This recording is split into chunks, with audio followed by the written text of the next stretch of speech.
তো West Bengal state ইউনিভার্সিটির বহু প্রতীক্ষিত আজকের এই ভিডিওটি তোমাদের এনইপি ফার্স্ট সেমিস্টারের যারা পড়াশোনা করছো 2024-25 সেশনের ফার্স্ট সেমিস্টার প্রথম বর্ষের স্টুডেন্ট 2025 সালে তোমরা এক্সটার্নাল পরীক্ষা দিয়েছো। এমতো অবস্থায় তোমাদের পরীক্ষা রুটিন কিন্তু পাবলিশড হয়ে গেছে এবং কথা হচ্ছে এই রুটিনটি তোমাদের জেনারেল স্টুডেন্টদের জন্য তো ঠিকই আছে, কিন্তু অনেকেরই প্রশ্ন আছে এই পরীক্ষা রুটিনটা কি সাপ্লিদেরও।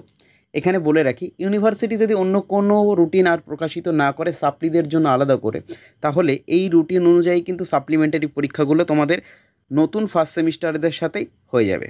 তো আজকের এই সাজেশানটি মূলত রাষ্ট্রবিজ্ঞান বিষয়ের বা পলিটিক্যাল সায়েন্স বা পল সায়েন্স যে বিষয়ে বলি না কেন সেটার। এখানে লিখে রেখেছি দেখো, জেনারেল স্টুডেন্ট মানে যারা কারেন্ট পড়াশোনা করছে, প্লাস যারা সাপ্লি স্টুডেন্ট তাদের জন্য, অর্থাৎ যারা কারেন্ট স্টুডেন্ট নতুন আছো এবং যারা সাপ্লি পরীক্ষা দেবে তাদের জন্যও কিন্তু এই সাজেশানটি সমানভাবে গুরুত্বপূর্ণ। একজন আমাকে ইউটিউবে একজন কোশ্চেন করেছে যে সাপ্লিমেন্টারি পরীক্ষার সাধারণ যারা নতুন পরীক্ষা দেবে তাদের প্রশ্ন কি একই রকমই হবে। দেখো, এটা ইউনিভার্সিটি থেকে ঠিক করে দেয় যে কোশ্চেন কী ধরনের হবে। সাপ্লিমেন্টারি পরীক্ষায় একই কোশ্চেনও হতে পারে, আবার আলাদা হতে পারে, এটা ইউনিভার্সিটি ঠিক করে। যদি আলাদা কোশ্চেন হয় তাহলে আলাদা হবে, কিন্তু এক্ষেত্রে একটু বলে রাখি 80% কোশ্চেন প্রায় সেম থাকে। যদি কোশ্চেন সেট আলাদা করে, যদি অনেক সময় চান্স থাকে কোশ্চেন সেট একটাই করে রাখে, নাহলে আলাদা করতে গেলে যেহেতু ঝামেলা, তাই ইউনিভার্সিটি ঠিক করবে যে কোশ্চেন সেট কী হবে। সাজেশন 2025-এর সংক্ষিপ্ত প্রশ্নাবলী। সংক্ষিপ্ত বলতে এখানে ইউনিট 1 এবং ইউনিট 2 যেটা আছে তোমাদের টিকা 5 নম্বরে থাকবে, সেই টিকার প্রশ্নগুলো। দেখো, এই প্রশ্নগুলো পড়ে গেলে আমি এটুকু বলছি না যে একেবারে সবকটাই তোমরা হুবহু কমন পাবে। এটুকু বলতে পারি যে এই প্রশ্নগুলো পড়ে গেলে তুমি এবার আর পরীক্ষাতে সাপ্লি পাবে না, পাশ করেই যাবে। তো এখানে তোমাদের সাজেশনের প্রথম প্রশ্নটি দেখো রেখেছি, বিভিন্ন ধরনের ন্যায় বিচারের ওপর একটি টিকা লেখো। 2 নম্বর প্রশ্নটি আছে জাতি ও রাষ্ট্রের মধ্যে পার্থক্য লেখো। চলে আসবো আমরা 3 নম্বর প্রশ্নে। লেখা আছে দেখো, জন অস্টিনের সার্বভৌমিকতার ওপর একটি টিকা লেখো। এই প্রশ্নের একটি অথবা আমি রেখেছি এখানে। অথবা আছে দেখো, রাজনৈতিক তত্ত্বের অবনমনের ওপর একটি টিকা লেখো। তো এই প্রশ্নগুলো কিন্তু অবশ্যই খুব ভালো করে পড়ে যাবে, বন্ধুদেরকে এক্ষুনি শেয়ার করে দেবে। ভিডিওটি অত্যন্ত গুরুত্বপূর্ণ একটি ভিডিও। পরে 4 নম্বর প্রশ্ন দেখো, 4 নম্বর প্রশ্নটি আছে দেখো, স্বাধীনতার সংজ্ঞা দাও, স্বাধীনতার তাৎপর্য বা গুরুত্ব আলোচনা করো। এখানে আর একটু তোমাদেরকে জানিয়ে রাখি যে প্রশ্নগুলো আমি 5 নম্বরের টিকা হিসেবে রেখেছি, এমন নয় যে শুধু এই প্রশ্নগুলো 5 নম্বরের টিকার জন্যই আসবে। এখান থেকে কিন্তু বড় যে রচনাধর্মী প্রশ্ন আছে 10 নম্বরের, সেখান থেকেও আসতে পারে।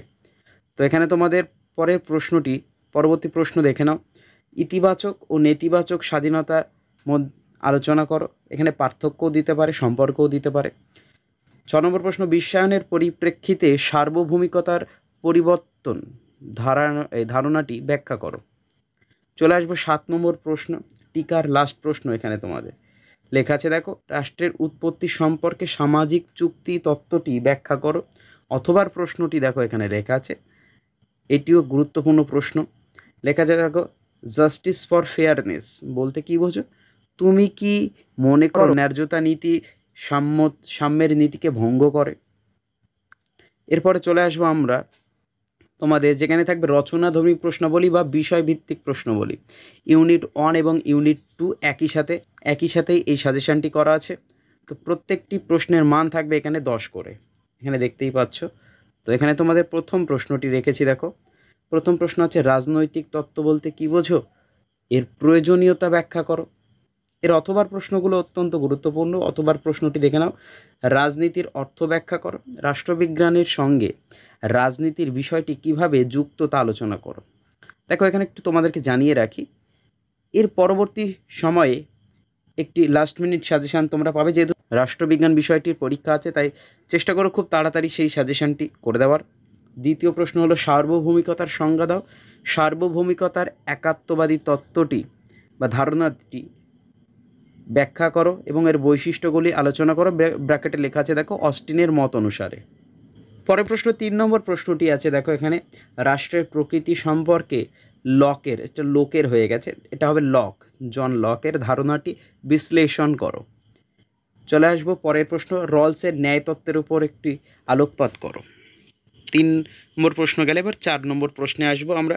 লেখা আছে দেখো, রাজনৈতিক তত্ত্বের অবনমনের ওপর একটি আলোচনা করো।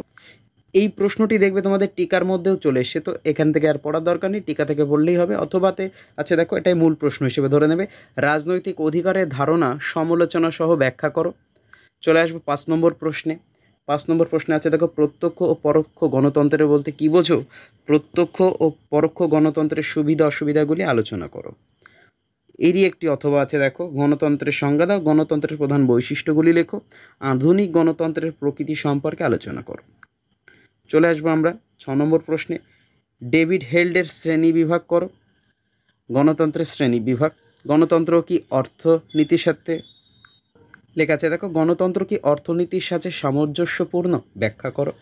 এবং শেষ প্রশ্ন তোমাদের সামনে রেখেছি দেখো, 7 নম্বর প্রশ্নটি, স্বাধীনতার, সাম্য ও আইনের মধ্যে সম্পর্ক অথবা পার্থক্য লেখো। স্বাধীনতা, সাম্য ও আইনের মধ্যে সম্পর্ক বা পার্থক্য লেখো।